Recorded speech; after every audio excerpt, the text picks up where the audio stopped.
목적이 이끄는 삶, 릭 워런.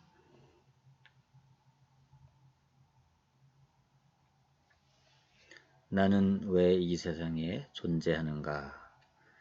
이 세상에 골몰하는 삶은 죽은 삶이다. 그것은 나무 그루터기와 같다. 하나님에 의해 이루어져가는 삶은 열매를 맺는 나무다. 잠언 11장 28절 말씀. 그러나 무릇 여호와를 의지하며 여호와를 의뢰하는 그 사람은 복을 받을 것이라.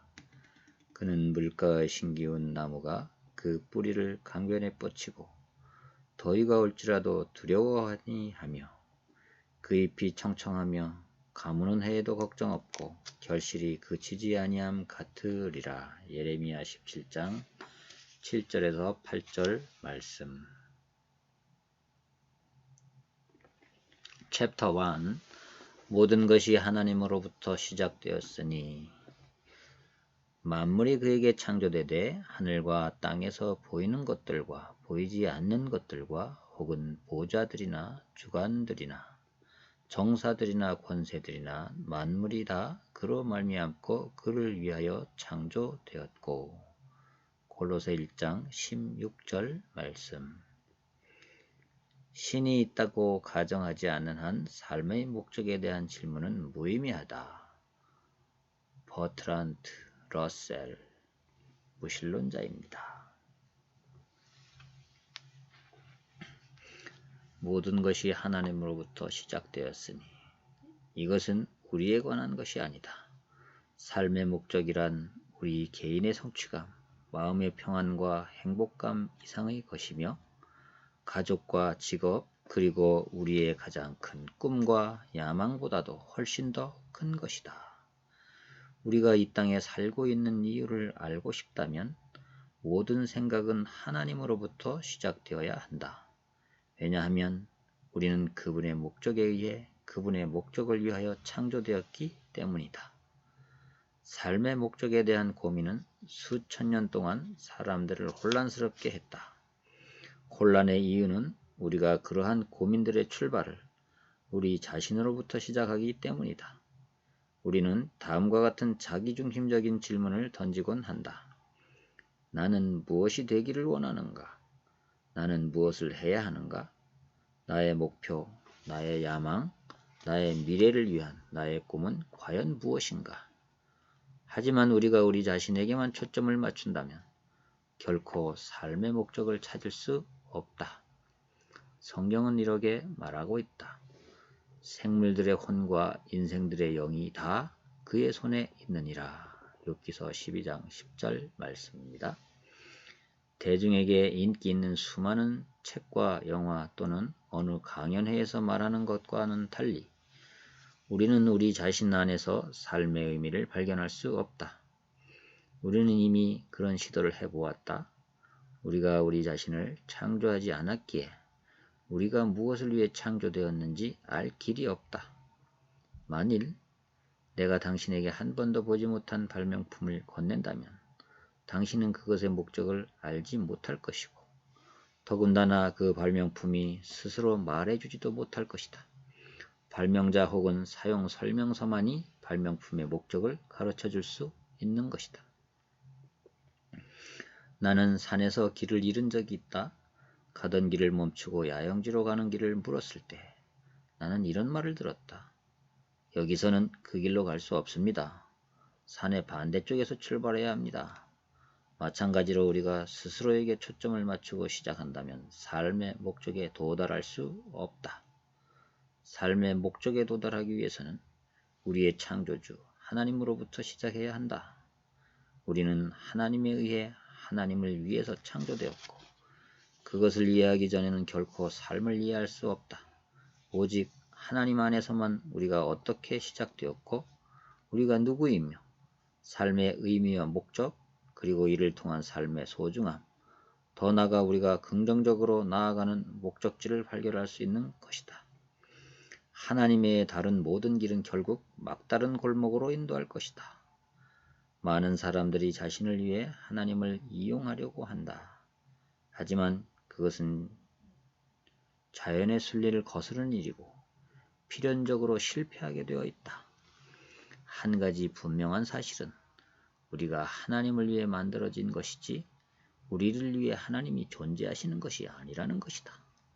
다시 말해 삶이란 하나님이 당신의 목적에 따라 우리를 사용하시는 것이지 우리의 목적을 위해 그분을 사용하는 것이 아니다. 성경은 이렇게 말하고 있다.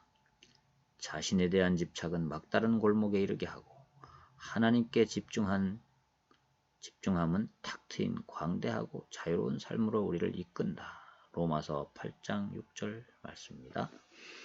나는 삶의 목적을 발견하게 해준다는 여러 가지 방법을 제안한 일종의 자기지침서와 같은 책들을 많이 읽어보았다.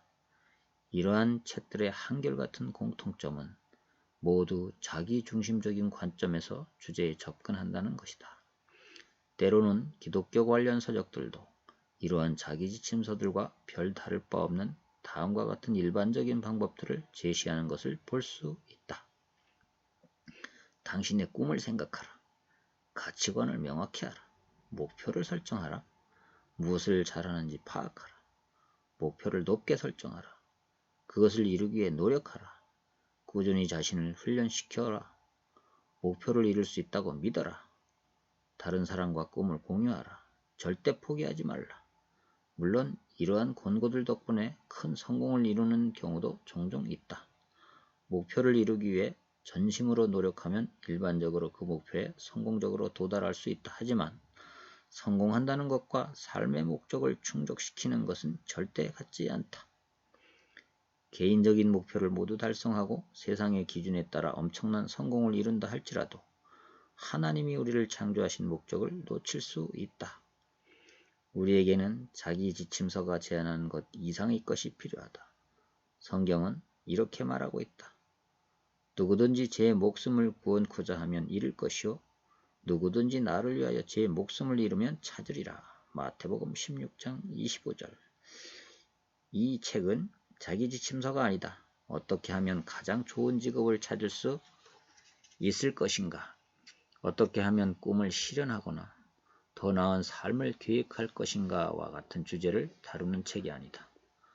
또한 이미 너무 과중한 일에 파묻혀 있는 우리에게 어떻게 하면 더 많은 일을 효율적으로 할 수 있는지를 알려주는 책도 아니다.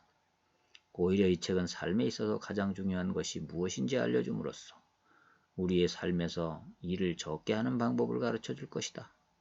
이 책에서 말하고자 하는 핵심은 하나님이 우리를 만드신 목적에 맞는 사람이 되는 것에 관한 것이다.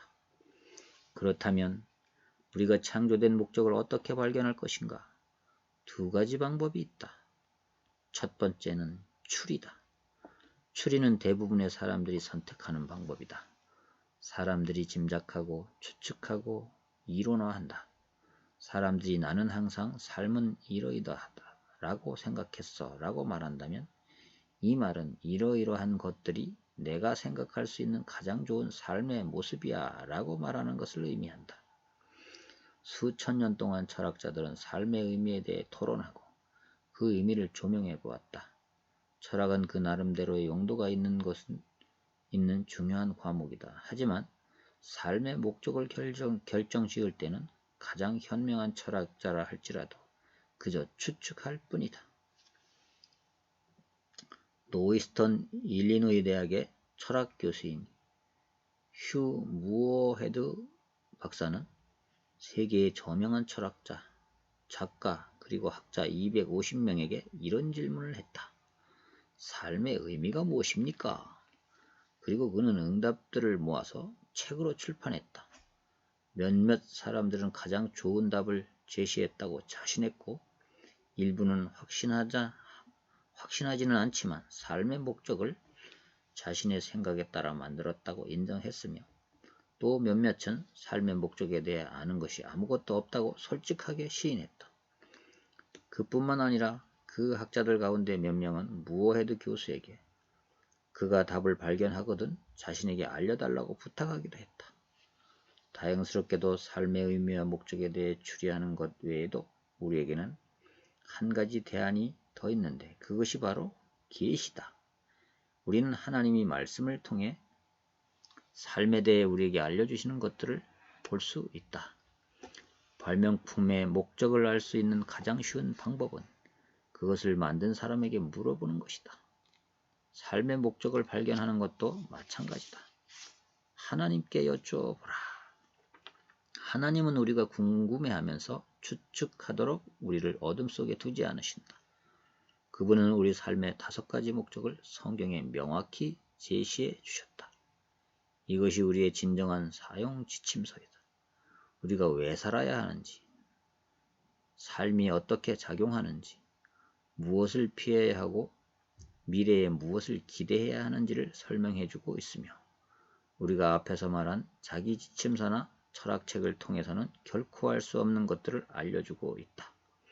성경은 이렇게 말한다. 우리가 말하는 지혜는 하나님의 비밀 가운데 있는 지혜입니다.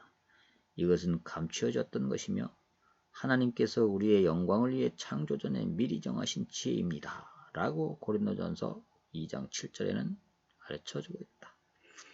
하나님은 우리 삶의 시작일 뿐 아니라 우리 삶의 근원이시다.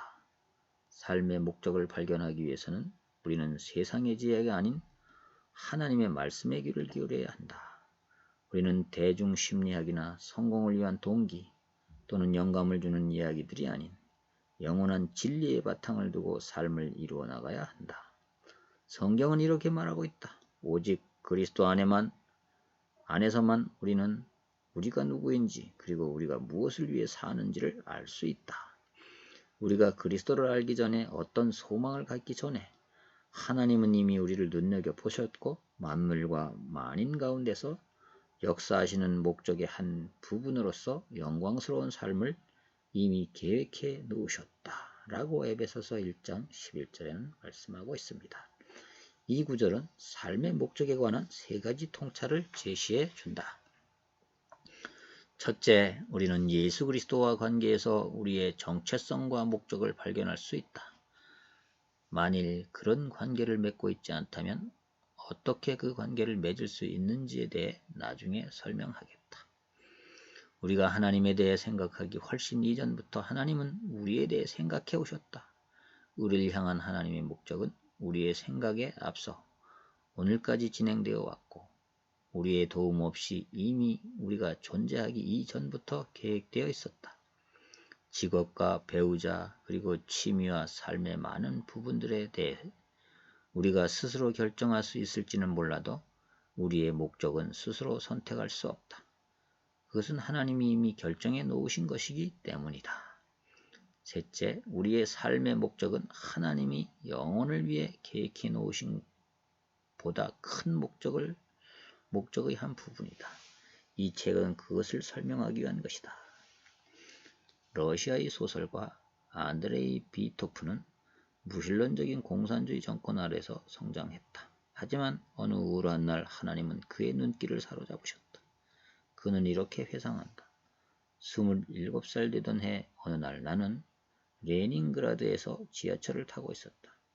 그 당시 나는 너무나도 절망하여 그 순간 삶이 멈춰버릴 것 같았고 나의 미래는 통째로 없어질 것 같았다.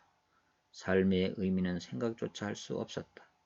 그때 갑자기 한 구절이 눈에 띄었다. 하나님 없이는 삶을 이해할 수 없다. 나는 그 구절을 계속 되새기며 그 구절을 계단 삼아 절망 속에서 빠져나와 하나님의 빛 가운데로 한 걸음씩 들어가게 되었다. 우리는 누구나 삶의 목적에 대해 고민하며 암담함을 느껴본 적이 있을 것이다. 그러므로 이 시간에 축하한다라는 말을 우리 자신에게 해주자. 왜냐하면 이제 우리는 빛 가운데로 들어가는 바로 그 길목에 서 있기 때문이다.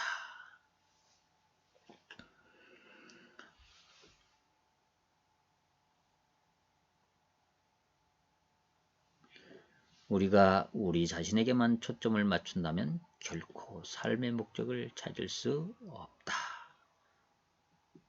목적이 이끄는 삶 첫째 시간이었습니다.